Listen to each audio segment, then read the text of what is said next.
In today's video, we're going to be talking about the best meal to clean out your arteries. As always, this is just information and not medical advice. So before we get started, we first need to talk about what causes plaque in the arteries to begin with. So chronic inflammation leads to heart disease. Chronic inflammation can lead to several diseases that collectively represent the leading causes of disability and mortality worldwide, such as cardiovascular disease, cancer, diabetes, chronic kidney disease, non-alcoholic fatty liver disease, and autoimmune and neurodegenerative disorders. So we know that heart disease is linked to chronic inflammation.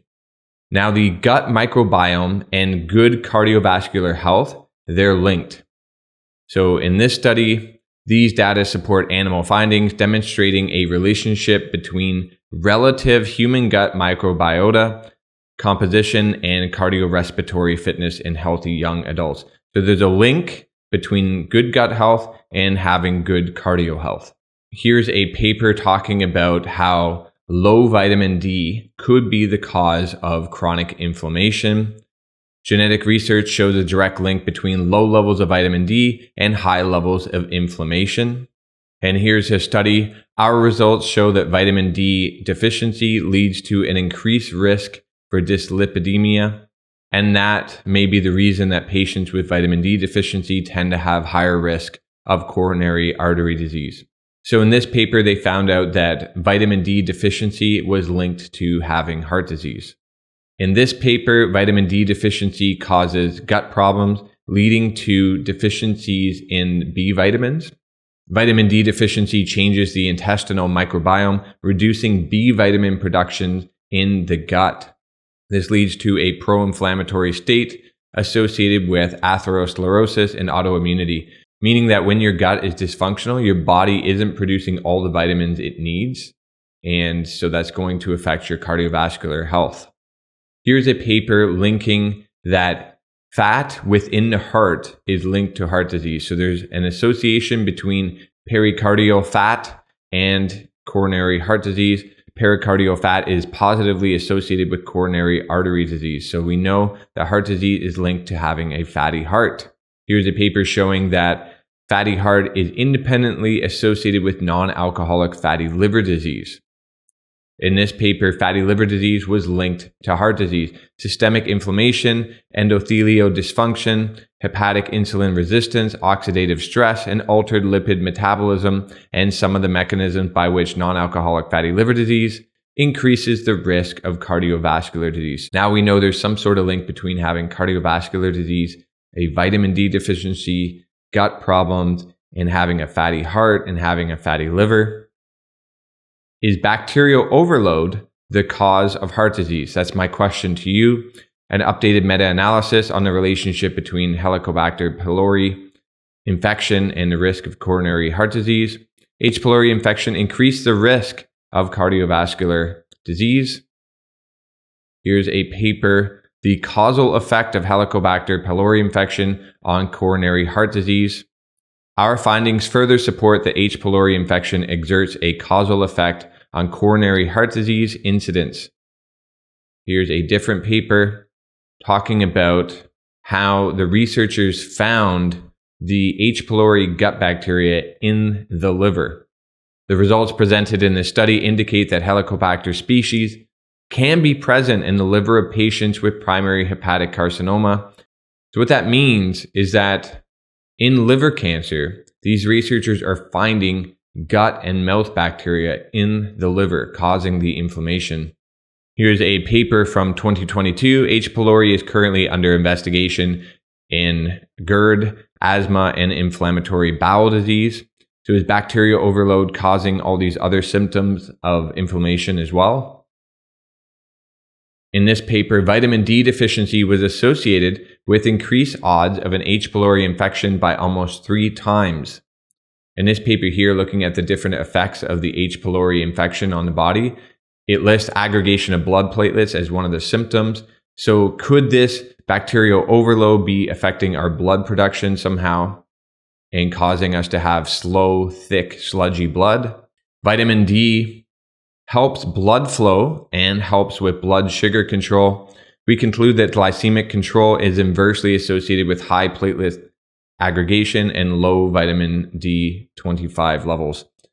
So what that means is that when you have low vitamin D levels, you have high platelet aggregation and you have worse blood sugar control. In this paper here, research shows why low vitamin D raises heart disease risk in diabetics.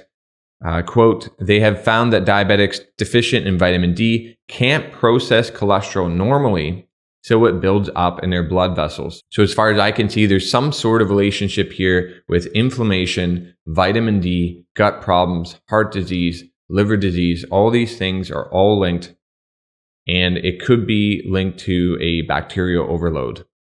Now, some people may say like, oh, I've got low vitamin D, I can just take a supplement and be done with it. But researchers are still trying to figure out the optimal form. And the vitamin D supplement hasn't been linked to the same improvements in the body, such as through sunshine exposure or even ultraviolet exposure with phototherapy. So in this paper here, excess intake of vitamin D causes hypercalcemic toxicity. However, experiments with different animal species have shown that long-term supply of oral vitamin D in apparently non-toxic amounts causes atherosclerosis in large arteries. So there's something weird going on with the supplement. It's not behaving in our body the same way as getting ultraviolet exposure. In this paper here, the researchers are still trying to figure out the optimal form of the vitamin D supplement. There's a new form they're experimenting with that seems to bypass the liver. There are new supplement formations such as Develop that are trying to use this form. And if you look at the anecdotes on Amazon and those kinds of things, you'll see that there's all sorts of people who get reactions to the regular vitamin D supplements, such as muscle spasms and nausea. And with this new form, they're feeling a lot better. Now, I haven't tried this form. I'm not advocating for this form. I'm merely trying to point out that the supplement doesn't seem to be the same thing as sunshine exposure. In this news article about a new paper, sunlight exposure offers surprising benefit. It energizes infection-fighting T cells. So, quote, the skin has a large share of thymic cells in humans, twice the number circulating in the blood. We found that sunlight makes hydrogen peroxide in thymic cells, which make the cells move. So the sunlight is offering something beyond just vitamin D. As the human body's defense against infection, thymus cells help to keep us healthy, destroying traces of foreign pathogens. New research from Denmark shows that T cells need healthy doses of vitamin D in the bloodstream so that they can kick in and perform their role properly. More sun means a better immune system. So we need enough vitamin D in the blood for our thymic cells to kick into action. Quote, if the T cells cannot find enough vitamin D in the blood, they won't even begin to mobilize. And here's a paper from 2019. Ultraviolet exposure prevents accumulation of fat even after the start of a high-fat, high-sugar diet. Now, this study was done on mice, but it shows that exposure to solar ultraviolet radiation limits gaining stubborn fat, and it prevents the early signs of cardiovascular disease in mice. Now, some people would say for vitamin D, you should go hang out in the sun and roast in the sun and hang out for 20 minutes and then go back inside. But I think that there's a better approach and it'll be more effective in the long run. And that's to hang out in the shade for a longer period of time. So instead of going out into the direct sun for 20 minutes and getting all red and almost burning, you can just hang out in the shade and hang out there for several hours. And the ultraviolet B rays that generate vitamin D, they'll bounce around and they'll reach your eye, and your eye will receive that radiation and it'll charge the body's immune system, allowing the whole body to work better. So instead of roasting out in the sun, we want to hang out in the shade. Shade is important as a UV minimization strategy. However, it may also play an important role in providing the human body with adequate levels of UVB radiation for pre-vitamin D3 production. So what are some symptoms that we can pay attention to know if things are working or if things aren't working? So as we talked about, chronic inflammatory diseases are the most significant cause of death in the world. So we can pay attention to the symptoms of chronic inflammation. That's things like arthritis, joint diseases, and body pain. So if you're eating something that's causing you joint pain, that's not going to be helping you fight against heart disease. Allergies, asthma, and hay fever. If you notice that after eating this food that is causing you allergies, you should not be eating that food. If you feel fatigue or insomnia when you eat these foods, avoid that. If you're feeling depression, anxiety, or mood disorders, if you have gastrointestinal complications such as acid reflux or constipation, one of the earliest signs of acid reflux is just doing like a basic throat clear, like like that kind of thing. So if you notice that when you eat something or you're doing something and it's causing that feeling, that's not good for heart disease as far as I can see. And frequent infections. If you're constantly getting sick, there's something going wrong. Also, if you're balding, men could pay attention to anything that's linked to hair loss. So that could be things like itchy scalp or having too much dandruff or just hair loss in general. That's going to be linked to having a higher risk of a heart attack. And I believe that's why men are so scared about losing their hair, is because it's a visible sign of heart disease. And nobody wants to be walking around with a sign hanging around their neck saying, I've got developing heart disease. And that's why we care so much about our hair loss. Another thing you can pay attention to is pain in the testicles, such as from a varicocele. Now, in a previous video, I talked about a varicocele and how I believe it could be linked to low testosterone, as it can cause the shrinkage of the testicles. So if you eat a food and it causes a triggering of pain down in your testicles, that might not be a good food for helping your heart. So here's a quote: "We suggest that endothelial dysfunction may have a role in the varicocele. Therefore, we recommend that every patient with symptomatic varicocele should be evaluated and followed up regularly for cardiovascular pathologies." So if you notice that anything causes testicle pain, you probably shouldn't be eating that food. Overlaps in the pathogenesis of rosacea and atherosclerosis. So rosacea is where you're getting this flushing in the skin and your skin becomes red. So if you're eating something or you're exposing your body to something that's causing rosacea, that's not going to be good if you're trying to fight against heart disease. So pay attention to anything that causes flushing in your face, and you may want to avoid those foods. Here's a paper talking about vitamin D deficiency, rickets, and the link between the rickets and cardiovascular disease. Quote, "Recent case reports of cardiomyopathies associated with low vitamin D levels and rickets highlights the need to add vitamin D deficiency to the differential diagnosis of cardiac dysfunction." Basically what that's saying is that if you have rickets, you probably have heart disease of some sorts. Now, there's all sorts of symptoms linked to rickets, such as bowed legs, bone pain, thick wrists, and a curved spine, sort of that kyphosis kind of thing. But people don't know that the cavities are also seen as kind of a rachitic bone.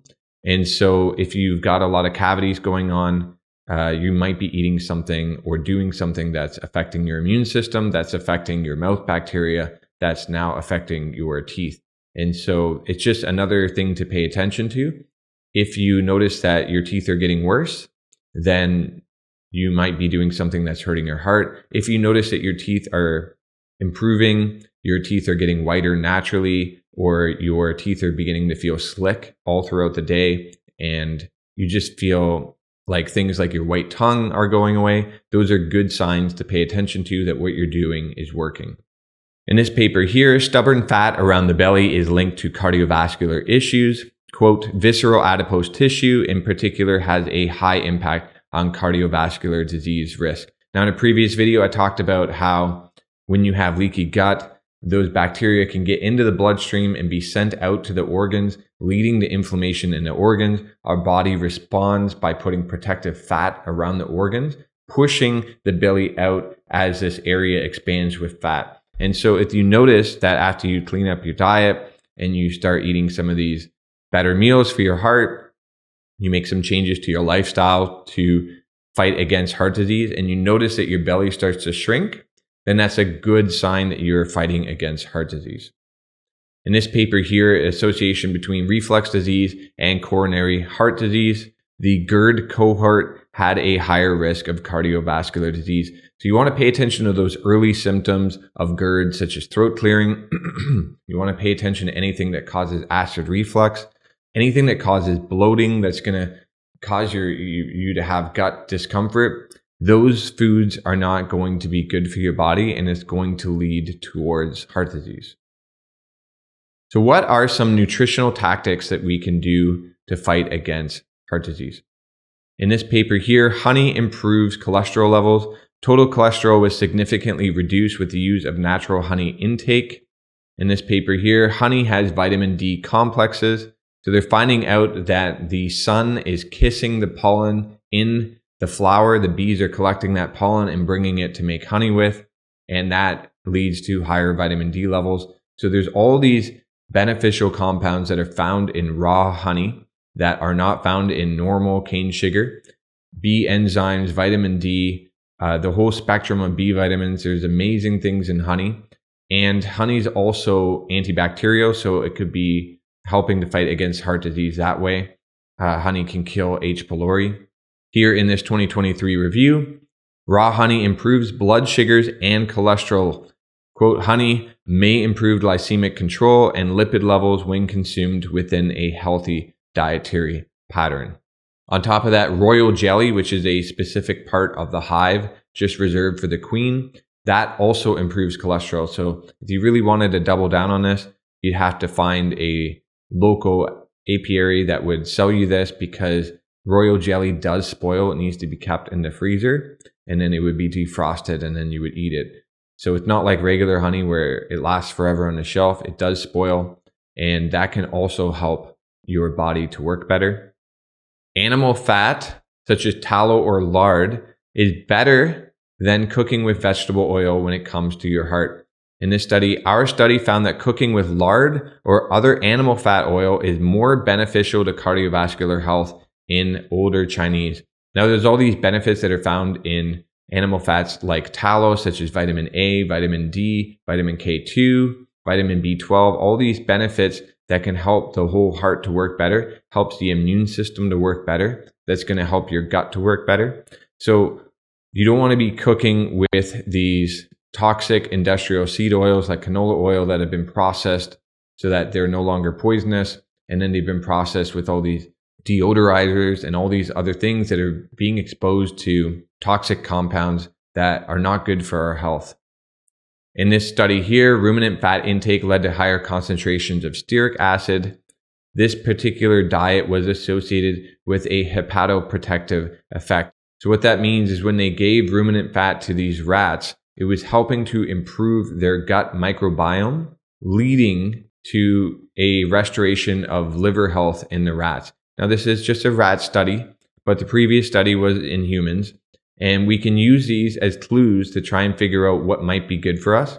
And then should someone want to try it, you could pay attention and see how you feel with it. Do you feel better when you cook with animal fats like tallow? Is your gut getting better? Is your skin getting clearer? And paying attention to all these different symptoms of inflammation. Our results show that ruminant fat reversed a hepatic steatosis normally caused by high-fat diets, which may be related to the remodeling of the gut microbiota and its anti-inflammatory potential. So the researchers believe that there could be an anti-inflammatory potential to the ruminant fat.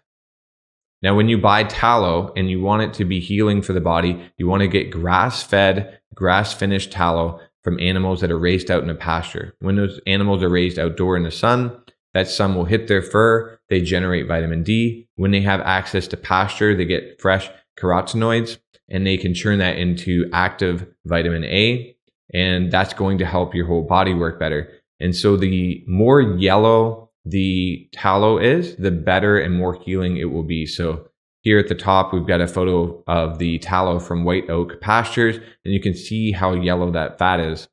So the ruminants that are allowed outdoors will have more vitamin D, and they'll get all of that vitamin A as we just talked about. Another option to look into is collagen. Collagen may contribute to the prevention of atherosclerosis in the elderly. Now, the issue with taking something like a collagen supplement is now you're exposed to all the byproducts that are used in the production of that supplement. Not everybody does well with the supplements. It might be broken down with acid, which some people might react to. You'd have to look into how each supplement is produced. So the best option for collagen it's just to eat a collagen source. Things like chicken wings or a cut of meat with a lot of collagen, such as brisket. Those are good options. You could also buy bone marrow and get a canoe cut and roast those in the oven, put that on a nice slice of sourdough toast. You could make ossobuco. You can make a soup with the chicken carcass and make a gelatinous soup like that. You could look into oxtail soups and all sorts of that kind of thing to get a collagen source that you like. Another great source of collagen is tripe. That's where you eat the stomach of a ruminant animal. And a lot of Asian dishes have that as a soup, and it's a great soup. And you may be getting other benefits from eating the tripe, such as different peptides that are found in the stomach and different collagen arrangements that are only found in the stomach. There's an old saying to eat what you want to heal. And given that everyone's struggling with gut issues these days, it might not be a bad idea to eat some stomach. Here's a paper talking about how the ketogenic diet raises vitamin D levels. In a majority of studies, increases in circulating vitamin D were reported. So why would a ketogenic diet raise vitamin D levels? And we know that low vitamin D is linked to chronic inflammation. We know it's linked to gut disruption. And so just not eating a lot of those starches and those grains and all those kinds of things might help to raise vitamin D levels. So in this study here, a low nickel diet could help fight against GERD. Foods that are highest in nickel include grains, nuts, seeds, chocolate, and anything that's kind of been stored in stainless steel that has that bare nickel. So things like water in a hot water kettle that's just been sitting there for days. Those kinds of things can have high levels of nickel in them. And a low nickel diet can fight against the GERD experience. Now, the reason that is the H. pylori bacteria, they use urease, which is an enzyme to break down stomach acids so they can live there. And at the heart of that enzyme is nickel. So they need nickel to survive. So that could be one reason why a ketogenic diet might help someone fight against the infection in their gut, is you just stop feeding that bad gut bacteria what it needs to live. So that doesn't mean that we should all be on a ketogenic diet. It means that we should be improving our immune system so that we can eat foods freely again. But if we're in a tough spot right now, some food restriction might be worth exploring to feel better quicker as you work on boosting your immune system. Now let's change gears a little bit. Here's a 2018 paper on alcohol and how it's associated with less endothelial dysfunction and less inflammation. Now, why would that happen? Quote, alcohol and red wine consumption may favorably influence processes involved in atherothrombosis, which is basically the clotting function on the body. So alcohol seems to be fighting against clotting in the body. Why could that happen? Here's a systemic review on alcohol consumption and risk markers in coronary heart disease. Quote, favorable changes in several cardiovascular biomarkers provide indirect support for a protective effect of moderate alcohol use on coronary heart disease. So how could alcohol be good for our heart? There's a paper here looking at the relationship between the H. pylori infection and smoking and drinking habits. Smoking was negatively associated with H. pylori infection. On top of that, drinking was negatively and dose-dependently associated with H. pylori positivity, although the effect of drinking was weaker than that of smoking. So drinking and smoking kill this bad bacteria in our gut. So that explains our vices as far as I can see. Now, I'm not recommending that we start smoking cigarettes and day drinking, but what I am trying to argue is that there's some sort of bacterial problem, and our vices are an imperfect tool that people rely on to try and get a hold of the bad gut bacteria. It is better to work on improving the immune system naturally, or avoid the foods that are going to trigger our gut by feeding these bad bacteria what they need to survive. Also, that maybe a drink here and there is not such a bad idea. Now, there are some people that can't stop drinking. If they have one beer, they're going to have 10. And so if that's you, you should know yourself, and it's probably best to just avoid it. But there are some people who can have one beer and just call it quits and just enjoy that. And so you need to know yourself. And you're a grown adult. You can make your own decisions. I'm just trying to arm you with information. Here's a paper. Alcohol raises cardiac risk immediately, then lowers it over time. So alcohol may raise the risk immediately by taking some blood out of play, but also killing that bad bacteria, allowing the body to catch up a little bit. Moderate alcohol consumption was associated with a immediately higher cardiovascular risk that was attenuated after 24 hours, and even protective from myocardial infarction and hemorrhage stroke, and protective against stroke within 1 week. Now here's a paper coming out of Canada where they were studying rats, and they gave them alcoholic liver disease, and rats fed tallow developed none of the features of alcoholic liver disease. So those fed lard developed a little bit of the alcoholic liver disease, and the rats that were fed corn oil developed the most severe pathology of the liver. So there's something protective for the body with ruminant fat. It even helps to protect against the alcohol. Here is a paper showing that iron deficiency was shown to be involved in the pathogenesis of aortic aneurysm and dissection. So having an iron deficiency is linked to heart disease somehow. Could it be that not having enough iron in play is affecting our red blood cells, creating that sludgy, thick blood that is causing issues? Here in a news story, iron buildup following a heart attack may be the cause. Iron deposits following heart attack led to the formation of fatty tissue in the heart, which causes chronic heart failure. So there's some sort of thing going on with the body where we have an iron deficiency, and our body's also storing iron in weird places, such as in the heart, and that's causing the fatty buildup in the heart. A vitamin D deficiency is linked to not generating enough healthy blood. It's been linked to anemia, and they're finding out that there's a new style of anemia called anemia of inflammation. Iron restriction in anemia of inflammation. The body is hiding the iron. It's storing it in the liver. It's storing it in the bone and the spleen. And it is restricting that iron to protect against inflammation. Why would it be doing that? Here's a paper on iron. Studies in children have shown that excess iron causes inflammation and the growth of pathogenic bacteria.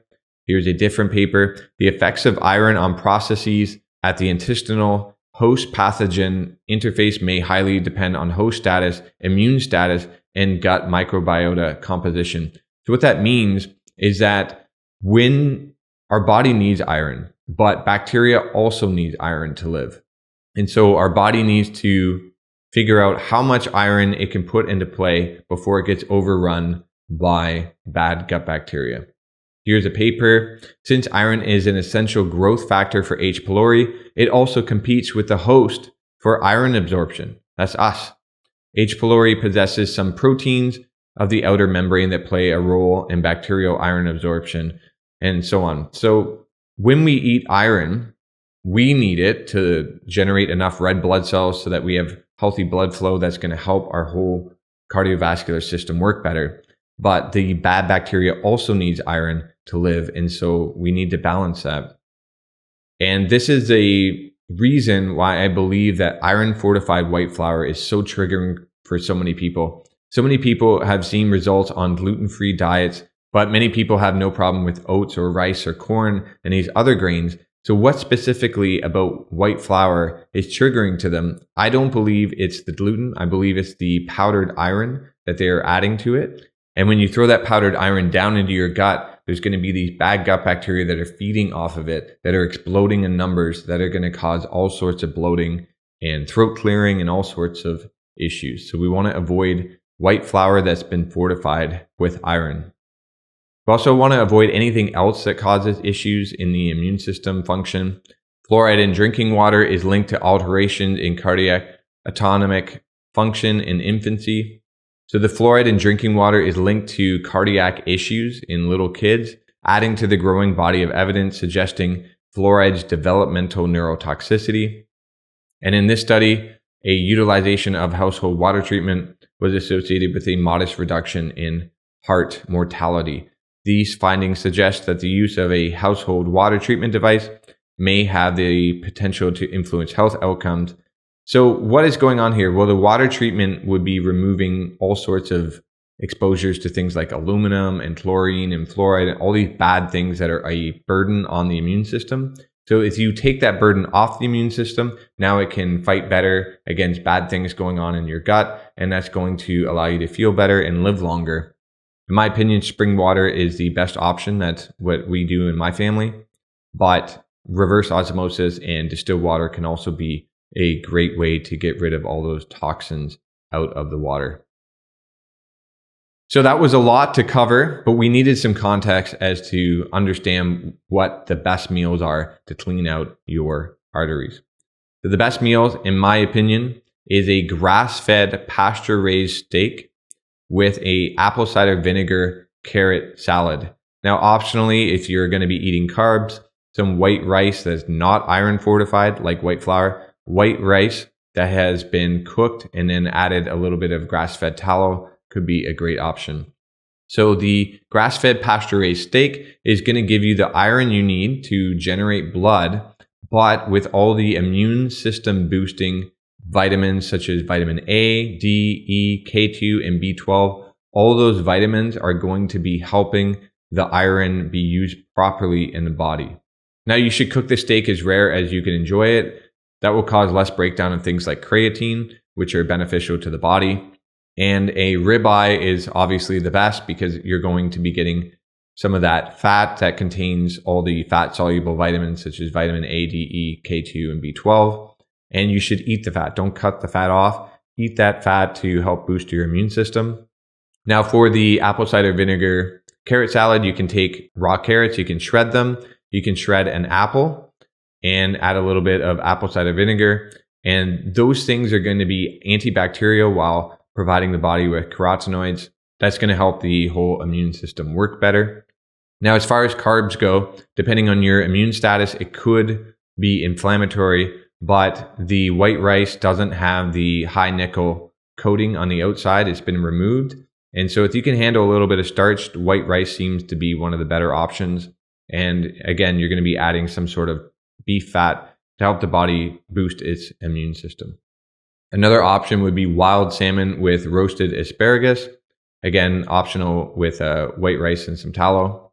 So wild salmon has been found to have at least 4 times higher levels of vitamin D compared to farm salmon. And remember, we want that vitamin D. It also has this amazing bright pink color, and that's from different pre-vitamin A compounds.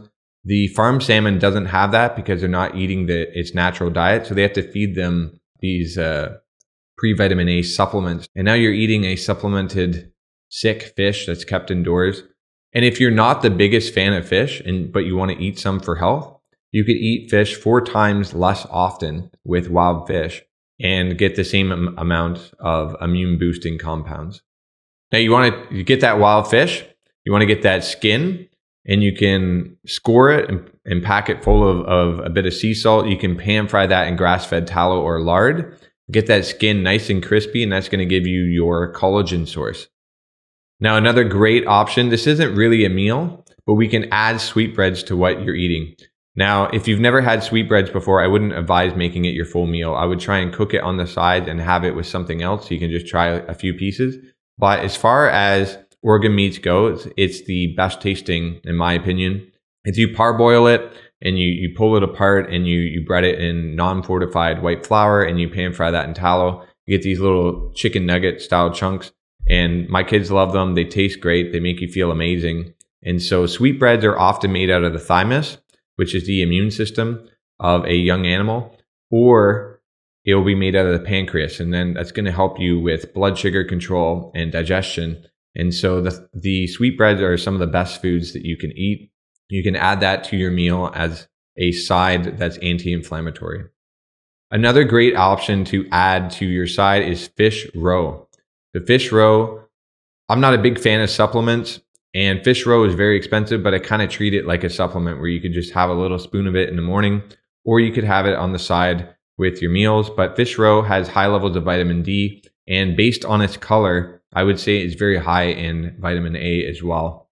Fish roe is also a good option to order if you're out and you're at a sushi restaurant. It's one of the best things that you can eat.